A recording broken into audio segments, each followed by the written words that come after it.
Alright, so this is a suggestion via a donation. The name of the video is When Marines Took a Duck into Battle in WW2, The Devil Duck. This is coming from the channel The Fat Electrician. Let's go and check this out, guys. This is probably the most Marine Corps story I've ever heard in my entire life, and there's absolutely no way that it's been embellished. Like a lot.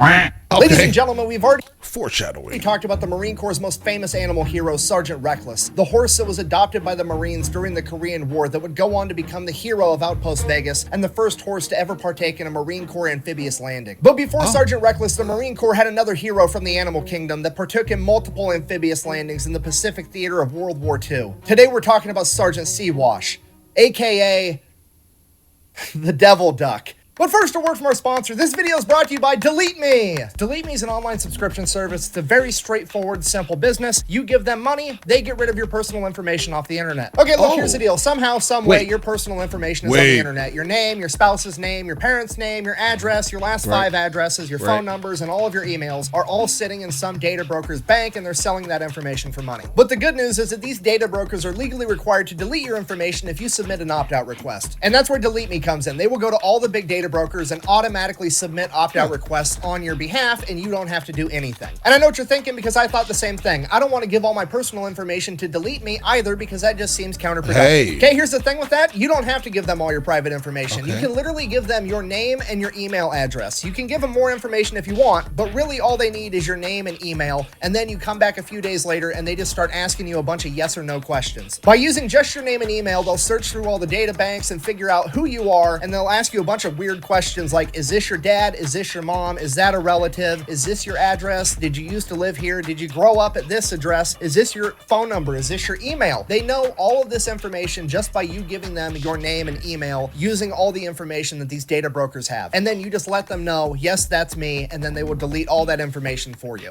Hey, listen, that sounds like a great product, actually. A couple days after that, they're going to send you a report. Here was mine. Over 70 data brokers had my information, and there were 489 listings where that information was for sale, and Delete Me submitted opt-out requests for all of them. Now, those data brokers are probably going to be able to get my information again, but Delete Me is constantly going to be searching for my info and automatically submitting the requests as soon as those listings pop up. Go check out Delete Me. I'll have a link and a discount code down below. Let's get back to the video. Our story begins in 1942 as the 2nd Marine Division is currently in New Zealand gearing up to go into combat against the Japanese in World War II. And like all great military stories, it totally happened. It begins in a bar with a bunch of Marines drinking. And as is tradition with the military drinking at a bar, there are conflicting reports as to what actually happened. According to the Marine Corps, the Marines went out to a local bar in New Zealand. They then started drinking with the locals, and they all had a great, very professional, cordial time where they all drank a very appropriate amount of alcohol, potentially even a Surgeon General recommended amount.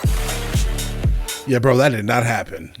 And I am absolutely not sure the story he's about to tell is factual, based off of all the context clues here, guys. And then none of the Marines went out and hooked up with any of the local women. And if they did, hypothetically, which they didn't, but if they did, it would have been strictly in the missionary position, and the Marines would have used protection. Now, while they were at the bar, there was also a raffle.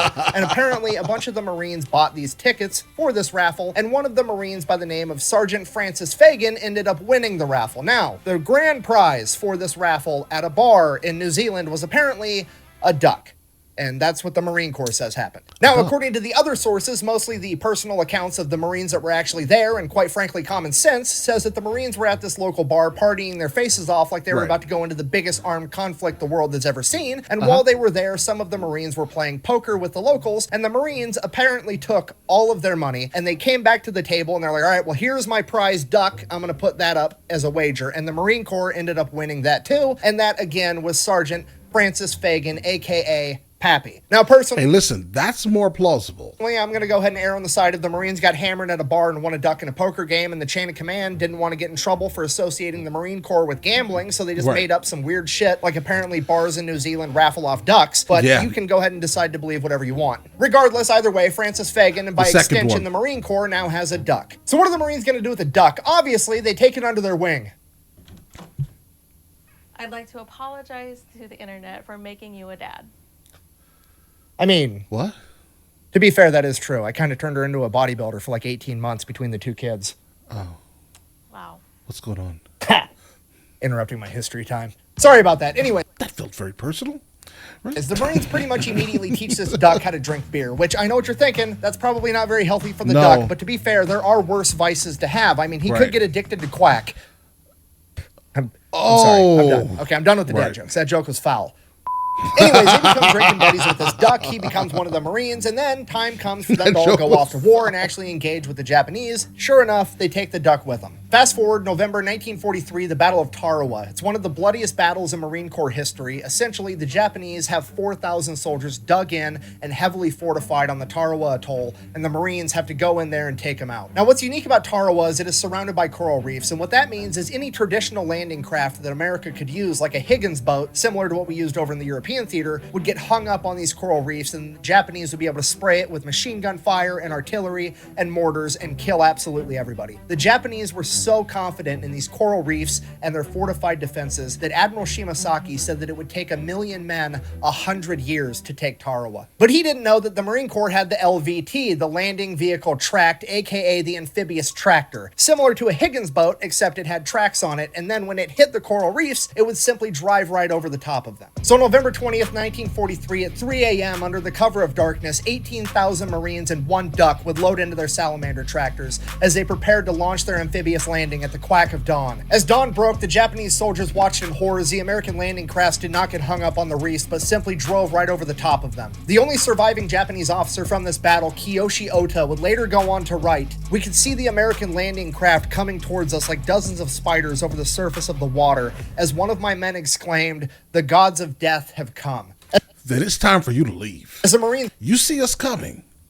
It's time for you to leave. reached the beach, they would become pinned down from heavy machine gun, artillery, and mortar fire. They were only able to secure the first 70 yards of the beach after hours of combat. It is at this point that the Marines' front line was charged by an enemy rooster, and Sergeant Seawash charged past the Marine line to meet the chicken in winged combat in the middle of the battlefield. After sustaining several pecks How true is this story? to the head, Seawash was able to repel the enemy ambush and save his fellow Marines. The Marines would then go on in the following days to completely take over the island. The Japanese believed that it would take 1,000,000 men 100 years. In reality, it took 18,000 Marines and one devil duck 72 hours. For sustaining multiple peck wounds on the battlefield, the Marines tried to get Seawash the Purple Heart. Unfortunately, that wasn't going to work out, but the chain of command still cited Seawash for bravery on the battlefield. That citation, written by Lieutenant Colonel Presley M. Brexley, is as follows. For courageous action and wounds received on Tarawa and the Gilbert Islands, November 1943, with utter disregard for his own personal safety, Seawash, upon reaching the beach without hesitation, engaged the enemy in fierce combat, namely one rooster of Japanese ancestry, and though wounded on the head by repeated pecks, he soon routed his opposition. He then refused medical aid until all wounded members of his section had been taken care of first. Seawash and his fellow Marines would then see battle again at the Battle of Saipan. Also, Guys, this doesn't sound like a real story. I would like for it to be true, right? But see, I'm kind of, I don't know, on edge slightly from the beginning of it when he basically was like, he doesn't even know how true the story he's about to tell basically is. It could absolutely be something fabricated, but if they did actually come up with something like this, then it may actually be a factual statement or a running gag from like WW2. Who knows? Taken care of first. Seawash and his fellow Marines would then see battle again at the Battle of Saipan, also known as the D-Day of the Pacific. However, allegedly due to some intel, there would be no enemy poultry on the beach, so Seawash's services were no longer needed, and he would remain on the boat for the initial 3 days of the battle. After that, he would go ashore and support his fellow Marines. At the conclusion of the Battle of Saipan, the Marines had gained valuable intel regarding the neighboring island of Tinian, and they would immediately launch another attack to gain that island as well, and this time, the Devil Duck would partake in the amphibious landing. From there, he would identify an enemy duck that he would engage in build combat until forcing it to finally retreat. A couple of days after that, the Marines would take the island entirely, and shortly after that, Sergeant Seawash would lay an egg. Apparently, Seawash and the other duck I mentioned a minute ago were doing a little bit more than just fighting. Either way, at this point, the Marines now realize that Sergeant Seawash is in fact a girl, to which they're like, "A woman! Treacherous snake!" just kidding, they didn't actually care. In reality, they were probably giving each other a hard time, like, all right, who did it? Fess up. No, they probably did. They probably really did that, bro. WW2, yeah. Tania would be the last time that Sergeant Seawash ever saw combat. After World War II, she would end up getting sent back home to America with her fellow Marines and her primary caretaker, Francis Fagan. From there, the story of Sergeant Seawash picked up traction, being in Time magazine, having multiple radio appearances, being in a bunch of different newspapers, telling the harrowing story of America's one and only devil duck. And while all that's going on, she is partying her bill off with her Marines, drinking beer after beer, while also helping the Marines hit on young women. And I actually believe this to be the first historical appearance of the term wingman being used in relation to picking up women. Okay, I mean, look at this. Fagan and Seawash have more game than an Xbox. That man's about to get more than an animal shelter. Over the next couple months, the publicity would die down and Francis Fagan would go on to become an electrician. And his great-grandson would also go on to become an electrician that had a pretty decent-sized YouTube channel. No, I'm just kidding. I'm not related to this guy. Anyways, Sergeant Seawash would also then go to live on a farm for an extended period of time until being called back into duty during the Korean War, where she helped with recruiting efforts. After that, she would finally retire to live out the rest of her days in the Lincoln Park Zoo in Chicago before passing away in 1953 due to liver complications, which prompted the Marines to release a statement saying that there is no reason to believe that her liver complications were due to her excessive amount of drinking during her time in service. According to multiple newspapers, her funeral service Right, because that was the number one concern here, guys. was then held in a taxidermy shop where she was then stuffed and currently resides in the National Museum of the Marine Corps in Triangle, Virginia. So in conclusion, this Well, is a show me a photo. totally real, 100% not embellished whatsoever story of Sergeant Seawash, aka America's Devil Duck. That time the Marine Corps won a duck in a poker game, taught it how to drink beer, then took it to multiple amphibious landings in the deadliest battles of World War II, kept it alive the entire time to bring it back home so they could use it to hit on women, and I think it is the most Marine Corps thing that has ever happened. And if I'm wrong, you can tell me down below, and if your story's better, I'll do a video on that too. Thank you for watching. Best way to support the channel is go buy some merch over at thefatelectrician.com. Quack bang out. Guys, I would love to know if the story is a factual story, but I guess if it's in the museum, then I guess it may absolutely be potentially accurate. Maybe. Listen, I guess crazier things have absolutely happened in our history, right? Overall, I like this story. I'm going to tell my son this story, and I'm going to tell him it without the caveat of, okay, it may not be true. I'm not doing that. I'm just letting him know, right? So he can know anything is absolutely possible. If a duck can make it, you can make it. All right? But all right, listen, you guys all have an absolutely amazing day. Enjoy your day thoroughly. Guys, before we go, are you guys subscribed to the other channels? Logical Movie Reviews with Mr. L. Boyd along with Mr. L. Boyd Music. Both are found in the description. Check it out.